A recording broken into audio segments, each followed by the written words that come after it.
வணக்கம் நண்பர்களே, இன்றைக்கி சிவின் கிச்சனில் கேரட் அவரைக்காய் ஸ்டஃபிங் சப்பாத்தி பார்க்கலாம் வாங்க. 2 கப் மாவு எடுத்திருக்கேன். அது கூட ஒரு கேரட்டை கட் பண்ணி வச்சுருக்கேன். கட் பண்ணி வச்ச கேரட்டை பேஸ்ட் பண்ணிக்கலாம். மாவு கூட கேரட் பேஸ்ட்டை உள்ளே சேர்த்து நல்லா கலந்து பிசைஞ்சு எடுத்துக்கலாம். இதை ஒரு 1/2 அன் ஹவர் ஊற வச்சு எடுத்துக்கலாம்.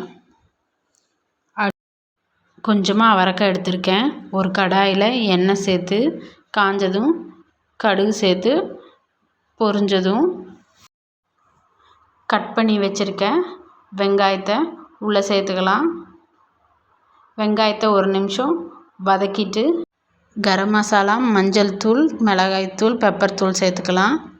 அதையும் வதக்கிக்கலாம். அது கூட பொடியாக கட் பண்ணி வச்சுருக்க அவரைக்காயை உள்ளே சேர்த்துக்கலாம். சேர்த்துட்டு ஒரு நிமிஷம் வதக்கிக்கலாம். வதங்கினதுக்கப்புறமா அது கூட வேகிறதுக்காக ஒரு 1/2 டம்ளர் தண்ணி சேர்த்துக்கலாம்.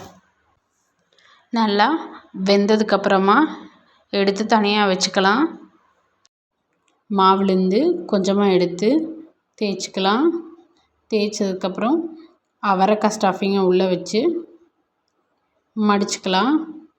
எக்ஸ்ட்ரா இருக்க மாவெல்லாம் ரிமூவ் பண்ணிக்கலாம். கொஞ்சமாக ட்ரை மாவு சேர்த்து சாஃப்டாக தேய்ச்சி எடுத்துக்கலாம். தோசைக்கல்லில் ஸ்லோ ஃப்ளேமில் வச்சு சுட்டு எடுத்துக்கலாம். பிடிச்சிருந்தா லைக் பண்ணி சப்ஸ்கிரைப் பண்ணிக்கோங்க. ஃபுல் வீடியோ சிவின் சேனலில் இருக்குது.